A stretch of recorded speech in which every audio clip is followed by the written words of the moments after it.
إله إلا الله وحده لا شريك له وأشهد أن سيدنا محمدا عبده ورسوله اللهم صل وسلم على سيدنا وحبيبنا وقدوتنا وقرة أعيننا مولانا محمد وعلى آله وصحبه أجمعين أما بعد فيا أيها الناس أوصيكم ونفسي بتقوى الله فقد فاز من اتقى سبحانك لا علم لنا إلا ما علمتنا إنك أنت العليم الحكيم ربي اشرح لي صدري ويسر لي أمري واحلل عقدة من لساني يفقهوا قولي ويسر لي لساني واهدي قلبي بحق سيدنا محمد صلى الله عليه وآله وبارك وسلم ولقد وصينا الذين أوتوا الكتاب من قبلكم وإياكم أن اتقوا الله فاتقوا الله لعلكم تفلحون.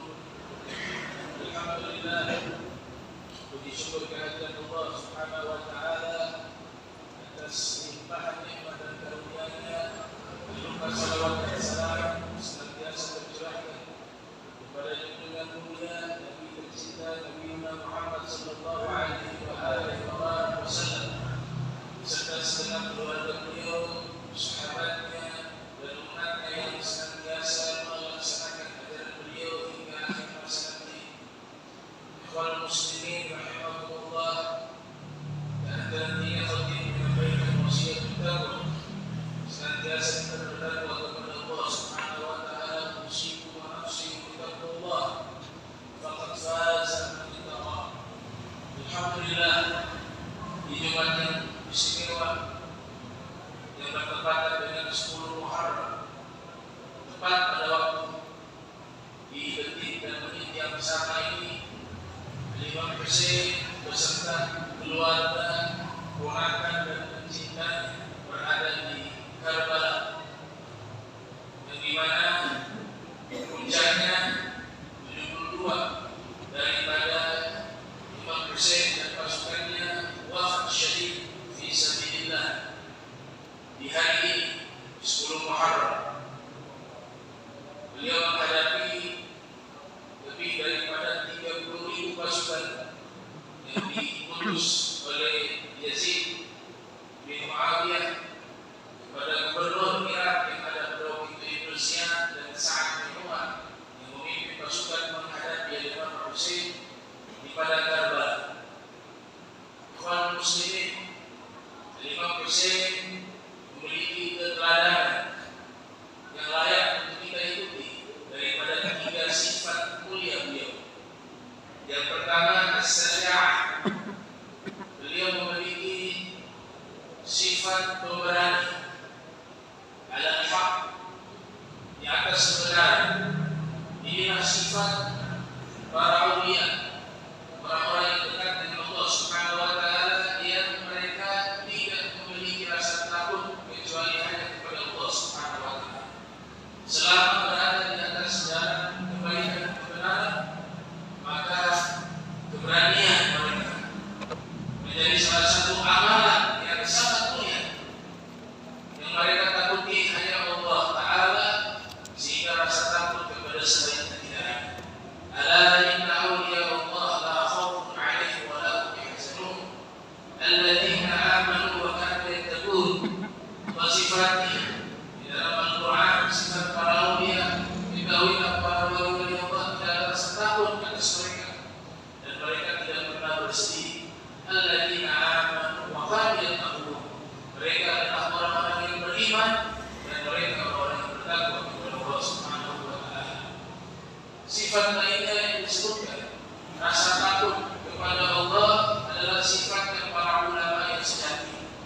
Al-ulama al-'amilun bi'ilmihim, para ulama-ulama yang mengamalkan ilmu mereka, Allah sifati memiliki rasa takut kepada Allah Subhanahu wa taala. Innama yakhshallaha min 'ibadihi ulama. Yang takut kepada Allah Subhanahu wa taala hanya para ulama. Sehingga mereka sifati intisari ilmu yang dipelajari adalah memunculkan rasa takut kepada Allah Subhanahu wa taala. Innamal ilmu khasyah. Sesungguhnya ilmu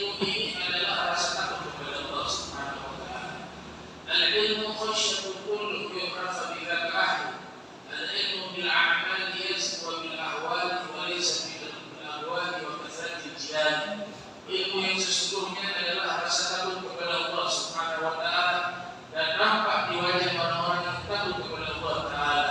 Ilmu itu bukan hanya dengan ucapan, dengan pidato, dengan khutbah, tapi ilmu itu adalah amal dan keteladanan. Sesungguhnya dengan amal dan keteladanan itu ilmu akan bertambah. Maka sifat orang-orang yang alim, ketika makin tinggi rasa takutnya kepada Allah, maka makin tinggi pula ilmunya, makin manfaat pula ilmunya. Sifat malaikat juga Allah sifati memiliki rasa takut kepada Allah Subhanahu wa Ta'ala. Yakhafuna rabbahum min fawqihim wa yaf'aluna ma yu'marun. Mereka para malaikat hanya takut kepada Allah Subhanahu wa Ta'ala yang ada di atas mereka, dan mereka mengerjakan seluruh yang diperintahkan oleh Allah Subhanahu wa Ta'ala.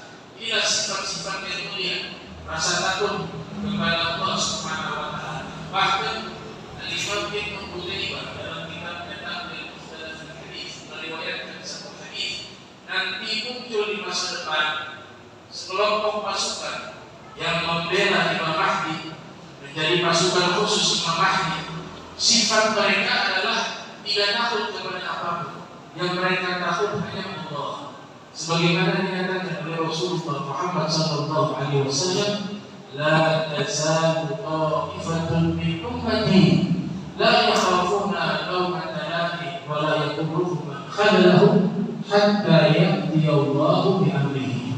Akan muncul sekelompok umatku, sekelompok manusia dari umatku, la yakhafuna, mereka tidak pernah takut lawmata la'im, celaan orang-orang yang mencela mereka, wa la yadurruhum man khadalahum, dan tidak pengaruh bagi mereka orang-orang menyusuhi mereka selama mereka di atas jalan kebenaran hingga datang perkara Allah, yaitu yaumul qiyamah.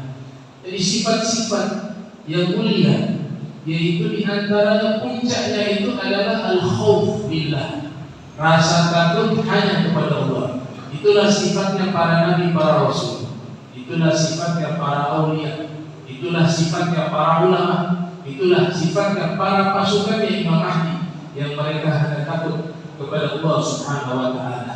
Wa Rasul sallallahu alaihi wa wasallam menyatakan, man khafa Allah al-abd akhafa Allah minhu kulla syai. Siapa yang takut kepada Allah, maka Allah akan memberikan rasa takut, seluruh makhluk akan tunduk dan takut kepadanya. Wa man lam yakhaf Allah akhafahu kulla syai. Namun siapa yang tidak punya rasa takut kepada Allah, Allah akan berikan dalam hatinya rasa takut kepada segala sesuatu. Inilah sifat daripada Imam Husain, asy-syaja'ah, pemberani di atas kebenaran. Tidak pernah tercatat dalam sejarah manusia peperangan jumlah hanya 72 orang, yang di bawah anak, perempuan, saudari perempuan, anak kecil, seluruhnya 128 orang.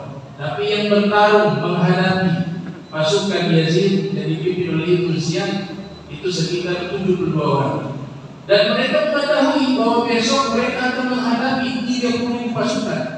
Di malam hari Imam Husain memanggil mereka, wahai ponakanku, wahai pencintaku, kalau kalian pulang malam ini, saya maafkan, saya ridho. Besok kita hadapi pasukan 30.000 orang, dan besok kita akan mati, akan wafat di dalam Allah. Tapi kalau kalian pulang malam ini, silakan saya izinkan. Ternyata tidak ada satupun di antara mereka yang pulang. Semuanya ingin wafat bersama Imam Husain di padang Karbala. Ini yang dikatakan oleh Mahatma Gandhi, salah satu tokoh besar India. Seandainya saya memiliki pasukan seperti pasukannya Imam Husain, hanya 72 orang, tapi karakternya seperti pasukannya Imam Husain, pemberani, tulus dalam perjuangan, diilahi kalimatillah, untuk meninggikan kalimat Allah, untuk menghapus kezaliman, maka saya mampu memerdekakan India dalam waktu 1 hari 1 malam. Kalau saya punya pasukan seperti pasukan Imam Husain. Ini sifat terkunci saja. Dan sifat terpuji ini tidak mungkin masuk pemberani ini tidak mungkin ada dalam hati seorang mukmin yang punya sifat kikir. Karena kikir itu melambangkan pengecut. Nabi doakan, Allahumma inni a'udzubika minal jubni wal bukhli. Ya Allah, aku minta perlindungan kepadamu dari sifat pengecut dan kikir. Kenapa doa Nabi hadirkan pengecut dan kikir? Karena ketika orang itu kikir pasti pengecut, dan orang itu ketika pengecut pasti kikir. Teorinya sederhana. Kalau harta saja dia tidak mampu mengeluarkannya, dia takut mengeluarkan harta, bagaimana nyawa? Sedangkan jihad bisa bilang pengorbanannya bukan harta saja, tapi nyawa. Hal adullukum ala tijaratin tunjikum min adzabin alim tu'minuna billahi wa rasulihi wa tujahiduna fi sabilillah bi amwalikum wa anfusikum dzalikum khairul lakum in kuntum ta'lamun. Yaitu dikorbankan harta kalian, kemudian nyawa. Kenapa disebut harta itu baru jiwa? Ya karena yang paling ringan itu mengeluarkan harta. Kalau mengeluarkan harta saja dia takut, lantas bagaimana dia berani mengorbankan jiwanya untuk Allah Subhanahu wa Ta'ala? Jihad fi sabilillah dengan jalan yang benar, dengan cara yang benar, dengan niat yang benar. Sifat terpuji kedua Imam Husain disebutkan oleh Ibnu Sa'ad dalam kitab At-Tabaqatul Kubra. Beliau adalah orang yang kathir sadaqah, sangat gemar bersedekah, sangat dermawan. Bahkan disebutkan beliau punya piring khusus, baskom khusus yang sangat besar, yang dimana dimasak di baskom tersebut makanan yang begitu banyak, kemudian diundang seluruh kaum fuqara masakin. Setiap hari dijamu orang-orang fakir miskin oleh Imam Husain secara langsung. Beliau yang ikut andil dalam masak, beliau ikut andil dalam menjamu, mencuci wadahnya, dan juga memberikan makanan secara langsung lewat tangannya. Itu karakter daripada orang-orang sholihin, orang-orang yang beriman yang sesungguhnya. Mereka adalah orang-orang yang dermawan. Alladzina yunfiquna fis sarra wad dharra wal kadhimina al-ghayz wal 'afina 'anil nas wallahu yuhibbul muhsinin. Mereka berinfak dalam keadaan lapang maupun sempit, tidak mengenal. Di saat sempit tetap sifat dermawan itu ada dengan kemampuannya. Apalagi dalam keadaan lapang kaya raya, justru lebih tingkat dermawannya lebih tinggi lagi. Itulah sifat daripada Imam Husain dan juga Imam Hasan radhiyallahu anhu wa ardhahuma. Dan sifat dermawan ini dikatakan bahwa orang yang memiliki sifat dermawan menjadi orang yang dekat dengan Allah. Dikatakan oleh para ulama, as-sakhi habibullah walau kana fasiqan, wal bakhil abdullah walau kana 'alifan. Orang yang dermawan adalah kekasih Allah walaupun dia orang fasik, dan orang yang kikir dia musuh Allah walaupun dia orang yang mengenal Allah, dia orang yang taat. Bahkan dalam hadis Rasul katakan, orang yang dermawan dekat dengan Allah, dekat dengan manusia, dekat dengan surga, jauh dari api neraka. As-sa'idu qaribun min Allah, qaribun minan nas, qaribun minal jannah, ba'idun minan nar. Wal bakhil ba'idun min Allah, ba'idun minan nas, ba'idun minal jannah, qaribun minan nar. Adapun orang bakhil, dia jauh dari Allah, dia jauh dari manusia, dia jauh dari surga, dan dia dekat dengan api neraka. Sifat dermawan ini adalah sifatnya para nabi, sifatnya para aulia, sifatnya kaum solehin. Tidak ada seorang nabi kecuali mereka dihiasi dengan sifat dermawan. Al-Imam Al-Kari menyatakan, ma ba'athallahu nabiyya illa sakhiya. Tidak pernah Allah mengutus seorang nabi kecuali Allah hiasi mereka dengan sifat dermawan. Begitu juga baginda Nabi kita Muhammad sallallahu alaihi wasallam, dermawan beliau melebihi kedermawanan hembusan angin. Disifati oleh para sahabat. Ibnu Abbas wa Sayyidah Aisyah menyatakan, kana Rasulullah sallallahu alaihi wasallam ajwada bin khairin min ar-rihil mursalah. Adalah Rasulullah Muhammad sallallahu alaihi wasallam manusia yang paling dermawan. Kedermawanan Nabi Muhammad melebihi hembusan angin. Coba kita lihat hembusan angin, oksigen yang kita hirup setiap hari, setiap saat, tidak henti-hentinya. Begitulah kedermawanan Nabi Muhammad SAW, tidak pernah putus, tidak pernah selesai. Beliau apabila mendapatkan rezeki saat itu juga beliau habiskan untuk diberikan kepada umatnya. kepada kaum fuqara wal masakin. Bahkan dikatakan oleh Imam Zahabi dalam kitab Syiar A'lam Nubala, Rasul sallallahu alaihi wasallam tidak bisa tidur nyenyak kalau masih ada tersisa uang 1 dinar atau 1 dirham. Kalau sudah habis dibagikan, baru beliau bisa tidur dengan nyenyak di malam hari. Ini sifat yang luar biasa yang diwarisi oleh Imam Husain dari kakeknya baginda Nabi Muhammad sallallahu alaihi wasallam. Sifat yang ketiga, beliau tawadhu. Imam Husain memiliki sifat rendah hati, tidak pernah menyatakan saya cucunya Rasul, tidak pernah membanggakan nasabnya. Beliau saking tawadhunya diceritakan oleh Imam Ibnu Hajar Al-Asqalani dalam kitab Al-Isabah fi Taqi Sahabah, kalau makan duduk dengan kaum fakir miskin di emperan, beliau duduk bersama mereka, makan bersama mereka satu nampan. Begitu rendah hatinya beliau. Inilah sifat hamba-hamba yang diberikan rahmat oleh Allah Ta'ala. Ibadur Rahman alladzina yamshuna 'alal ardi hauna wa idza khatabahumul jahiluna qalu salama. Hamba-hamba Allah yang diberikan rahmat oleh Allah, mereka berjalan di muka bumi dalam keadaan rendah hati. Man tawadha'a lillah rafa'ahu Allah. Siapa yang rendah hati karena Allah, Allah akan angkat derajatnya di sisi Allah Subhanahu wa ta'ala. La tusair haddaka linnas wa la tamshi fil ardi maraha innallaha la yuhibbu kulla mukhtalin fakhur. Janganlah kalian berjalan di muka bumi dalam keadaan sombong dan congkak. Sesungguhnya Allah sangat benci kepada orang-orang yang sombong. Ini adalah nasihat dari Luqman kepada putranya yang mengandung makna cara berjalan orang sombong dilarang, apalagi memiliki sifat sombong. Kita mengikuti cara berjalan orang sombong, qala ba'dul mufassirin haram. Sebagian ulama tafsir mengatakan mengikuti style dan gaya orang sombong hukumnya haram, apalagi memiliki sifat sombong. Sehingga dikatakan oleh Imam Junaid Al-Baghdadi, Sayyid Dha'ifah, seorang sufi kabir, beliau mengatakan ada 4 amalan. Jika kita lakukan amalan ini, Allah angkat derajat kita di sisinya sangat tinggi, walaupun amalnya sedikit, ilmunya sedikit. Arba'un tarfa'ul 'abd ila a'la darajat wa in qalla 'ilmuhu wa 'amaluhu. Ada 4 amalan yang mengangkat derajat seorang hamba di level yang sangat tinggi di sisi Allah, walaupun ilmunya sedikit, amalnya sedikit. Yang pertama al-ilmu, lapang dada. Imam Ali pernah bertanya kepada murid-muridnya, kalian tahu apa yang paling luas di alam semesta ini? Dijawab oleh murid-muridnya, yang paling luas di alam semesta ini langit. Kata beliau, akhta'ta, kau keliru wahai muridku. Yang lain menjawab adalah Bima Sakti. Yang lain menjawab hamparan bumi, semuanya sama. Yang paling luas di alam semesta ini adalah hati manusia yang lapang.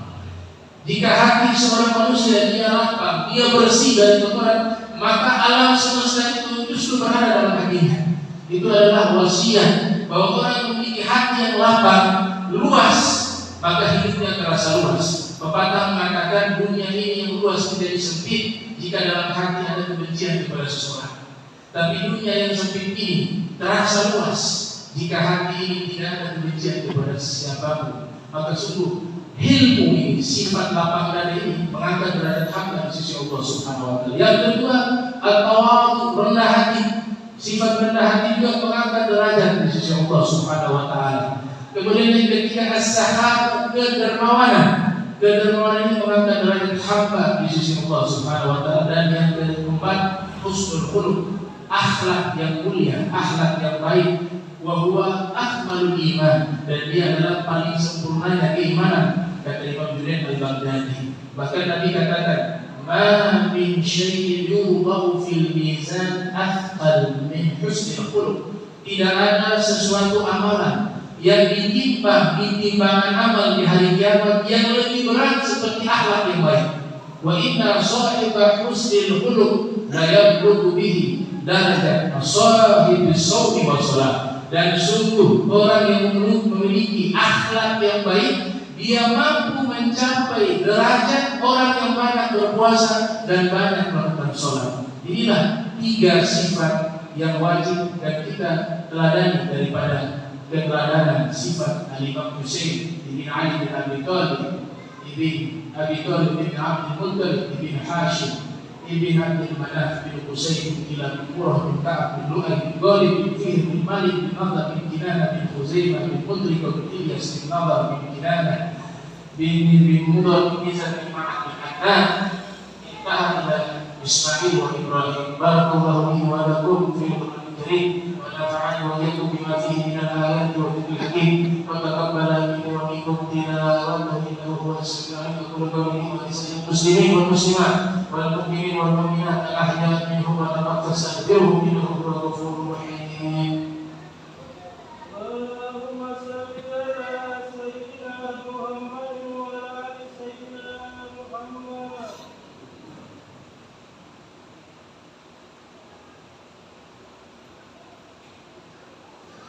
Alhamdulillah rabbil alamin. Allahumma shalli wa sallim ala sayyidina Muhammad iftahina bi rahmatillah ala ma fi billah salatan wa salaman daiman mutalaziman bi rahmatillah wa ala alihi wa sahbihi wa man wala. Ma ba'du fa ayyuhan nas ittaqullaha wa hadil jum'a wal jama'at. Sallallahu subhanahu wa ta'ala ya ayyuhalladzina amanu idza qumiya lis-salati min yawmil jum'ah fas'alu ila dhikrillah وَذَرُوا بَيْنَ ذَلِكُمْ فَإِنَّ لَكُمْ إِن كُنتُمْ تَعْلَمُونَ فَإِذَا قُضِيَتِ الصَّلَاةُ فَانتَشِرُوا فِي الْأَرْضِ وَابْتَغُوا مِن فَضْلِ اللَّهِ وَاذْكُرُوا اللَّهَ كَثِيرًا لَعَلَّكُمْ تُفْلِحُونَ. وَاعْلَمْ أَنَّ اللَّهَ تَعَالَى أَرْسَلَ نَبِيًّا قَدِيمًا أَخْبَرَ اللَّهُ سُبْحَانَهُ وَتَعَالَى إِنَّ اللَّهَ وَمَلَائِكَتَهُ يُصَلُّونَ عَلَى النَّبِيِّ يَا أَيُّهَا الَّذِينَ آمَنُوا صَلُّوا عَلَيْهِ وَسَلِّمُوا تَسْلِيمًا.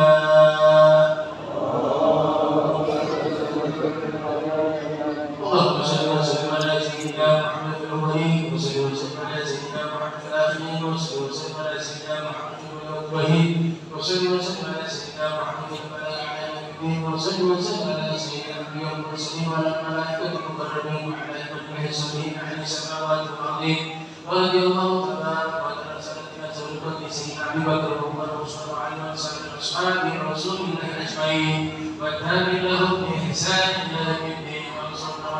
برحمتك يا أرحم الراحمين يا الله يا حي يا قيوم لا إله إلا أنت يا الله يا واسع المغفرة يا أرحم الراحمين. اللهم ادفع عنا والمسلمين البلاء والبلاء والوباء والفحشاء والمنكر والسيوف المختلفة والشدائد والمحن ما ظهر منه وما بطن من بلدنا هذا خاصة ومن بلد المسلم عامة. اللهم اغفر للمسلمين والمسلمات والمؤمنين والمؤمنات الأحياء منهم والأموات والغيب والحاضر والقريب. ربنا آتنا في الدنيا حسنة وفي الآخرة حسنة وقنا عذاب النار وادخلنا جنة مع الله العزيز يا غفار يا رب العالمين. وصلى الله على سيدنا محمد وعلى آله وصحبه وبارك وسلم والحمد لله رب العالمين. عباد الله إن الله يأمر بالعدل والإحسان وإيتاء ذي القربى وينهى عن الفحشاء والمنكر والبغي يعظكم لعلكم تذكرون.